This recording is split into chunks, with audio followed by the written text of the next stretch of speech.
back to TalkNorth.com. Thank you for listening. If you can, please download before you listen. It helps our business. I'd also like to thank our producer, Brandon Morton, and let you know if you'd like to sponsor this program or any of the programs on the network, you can reach me at jsouhan47@gmail.com.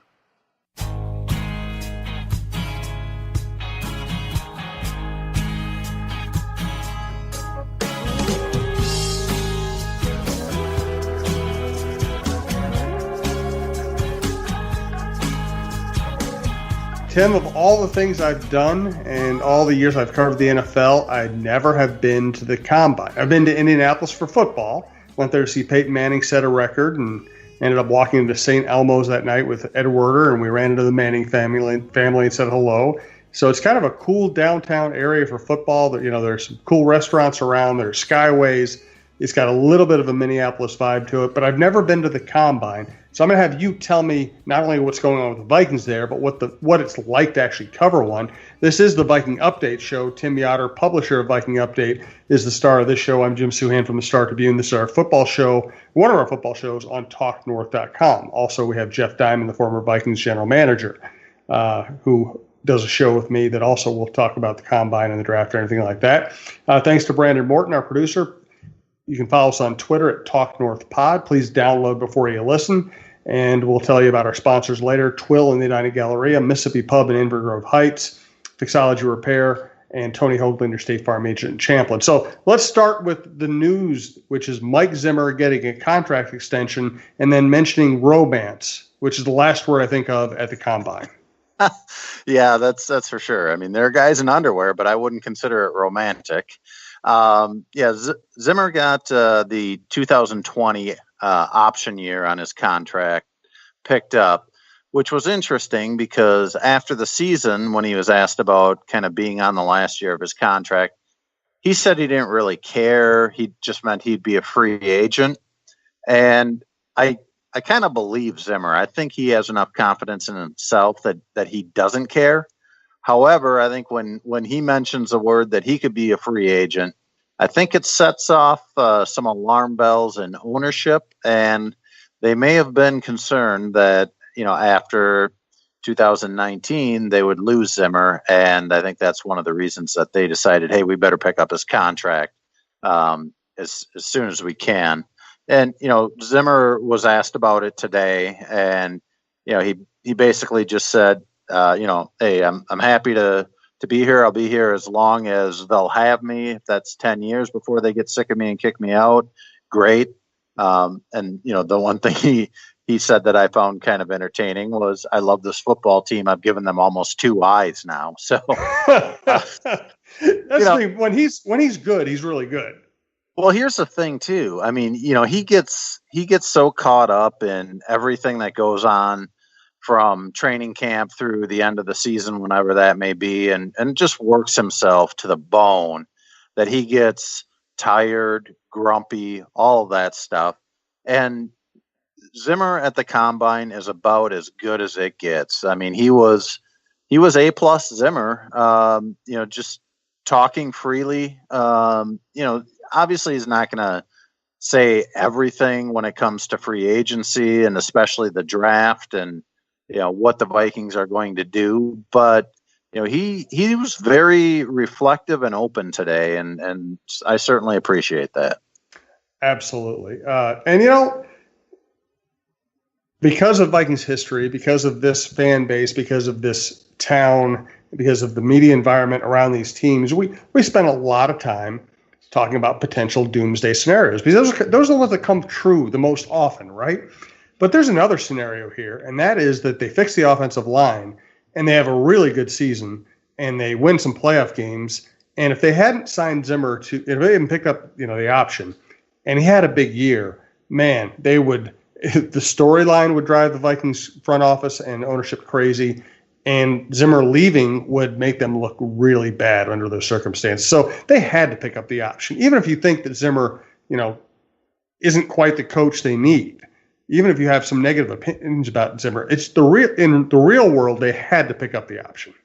Well, I mean, let's go through the scenario. So if your scenario comes true and they get to November or early December, and it's clear that they're a playoff team. And, now then it would be like half the time that he's been here, he's gotten in the playoffs. And, with the way that the NFL sets up the playoffs, 12 teams get in, which, means you've got 20 teams that don't. So more often than not, a team, that an average team is going to miss the playoffs. And, Zimmer could, in that circumstance, get into early December, think he's got a really good team, and then he has all the leverage and can basically say, you know what, I'm going to wait till after the season and see what comes along, since you guys were so willing to wait for me to head into a lame duck season. And in the grand scheme of things, a coach's contract, let's just say it's $5 million a year. And I don't really know what Zimmer's at, but I think that's a fair estimate. If it's $5 million a year in the grand scheme of things, even if they don't keep him into 2020, that's not a lot for the Vikings to bite off. And cash flow is great. The team has gone up and up in value, and it's not any money that counts against their salary cap. There's really not much of a downside for them picking up that option and seeing how things go in 2019. And if they go well, I would expect a 2-3 year extension after this season. Yeah. Oh, no doubt about it. And like you said, the money these teams are making is ridiculous. And even in sports or with franchises that aren't necessarily making an operating profit, the value of the franchises appreciates so dramatically over time that we just can't, we should never feel bad for anybody spending any money on anything of value. And if they're spending $5 million to not have to hear questions about Zimmer's contract all year, in their world, that's probably not that bad a deal.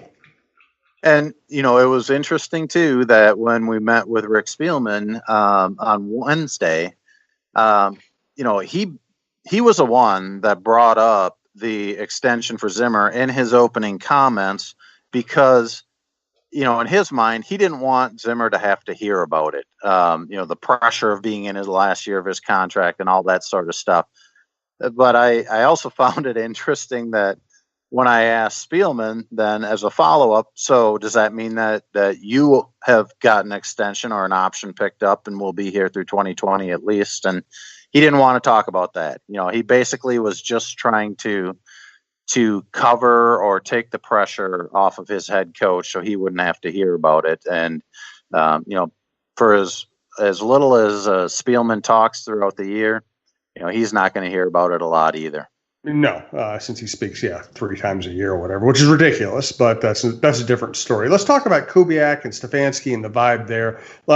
Do want to thank Twill and the Edina Galleria. They've been advertising with us for a long time. If you'd like to advertise with us, you can reach us at talknorthpodcast@gmail.com. Twill and Scott Dayton's shop in the Edina Galleria is just the most relaxed, friendly experience you're going to have shopping. I bought a lot of stuff there from a lot of different makers. Scott travels the globe looking for cool new stuff. You will find great traditional clothes. You will also be surprised by some of the designs and the makes that you find when you go in there. So check out Scott, tell him we sent you, and check out twillmn.com on the internet. Jim usually doesn't like to shop for clothes. I don't like it when he shops for clothes either, because he used to buy stuff I'd want to throw out. That's why I'm so glad he's found Twill in the Edina Galleria. He likes shopping there because of the comfortable environment and the friendly staff. He finds clothes that actually fit him properly and are high-quality brands that will look great for years, whether he's golfing or working. Our favorites so far are Peter Millar, Johnny O, and Barber. We spend our money at Twill because we love the clothes and we love the no-pressure shopping. Drop by Twill in the Edina Galleria for the best shopping experience and best clothes you'll find in the Twin Cities. So tell me, what are they saying about Gary Kubiak there? Oh, man, it is bouquets thrown all over the place when it comes to the Kubiak hire. And, some of that is natural. Excuse me. Some of that's natural in the NFL that, you hire a new coach and everybody praises him, but it's I don't necessarily want to say over the top with Kubiak, because I think they are justified in being extremely pleased that they were able to get an experienced guy, and Rick Spielman mentioned, a guy that's won 7 Super Bowls between being a coach and a player, that can kind of help Kevin Stefanski in his first years as a coordinator. And in talking with Kubiak before the combine, he sounds like he is at a point in his career where he doesn't really care if he's a head coach ever again, and may never want that again. And so I think he has a certain comfort factor in wanting to mentor Stefanski. I thought it was interesting yesterday talking with Spielman. I think it was with Zimmer today that he kind of indicated that had Kubiak stayed in Denver and kind of been the offensive coordinator or offensive voice for the Broncos, that he was actually considering bringing Stefanski there. And it's kind of unclear if that means that, Kubiak might have been more of an offensive advisor and Stefanski running the offense there, or Kubiak as the offensive coordinator and Stefanski as maybe a pass game, coordinator that's kind of become in vogue. So it's really, I think it's a good situation. And the Vikings are definitely touting everything about it. When talking to Stefanski last week, he talked about when he's in these meetings with Kubiak and helping form the offense, how he loves hearing about the history of it. And then you have Mike Zimmer, who's, certainly older than Stefanski, and I think he's a couple of years older than Kubiak even.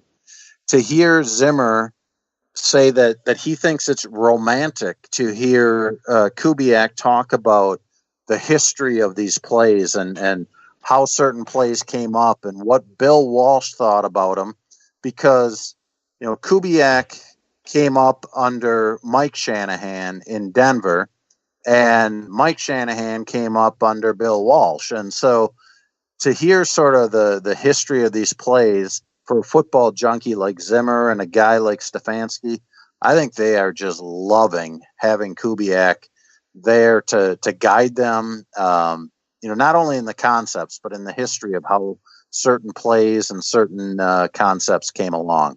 And you know what, Zimmer, because football is such a macho sport, is probably going to take some grief for using the word romantic. I agree with him, though. I think that is the romance of football, is seeing, schemes and thoughts handed down from coach to coach. And, what Bill Walsh did was so innovative when he did it, but it had to evolve into something new because people find solutions for those offenses. So I agree with him completely. And that's my favorite, that might be my favorite part of football, is seeing how offensive and defensive schemes evolve, how coaching philosophies evolve. I think that's great stuff. And I think it's awesome when people like Zimmer actually talk in those terms.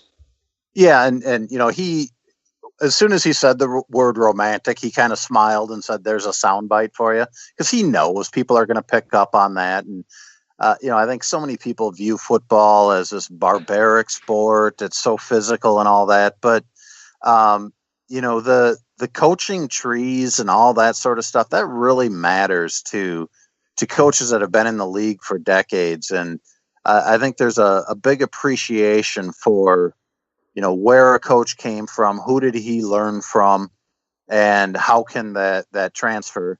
And I think it's interesting that last year when Zimmer made the DiFilippo hire, to me, that one was all about, boy, look at what the Eagles did to the Vikings, Mike Zimmer's defense in the NFC Championship game. And we need to find out how that happened. So let's go hire their quarterbacks coach. Now I think that Zimmer and Stefanski are more in tune with what a guy like Gary Kubiak wants to do, which I've written about this several times too, that it's a lot of it is about they need to establish the running game, and Zimmer is all about that. Stefanski is certainly in tune with the need to have a balanced offense. And, like we've talked about before, that Doesn't necessarily mean you've got 50-50 run pass, but you need to have the run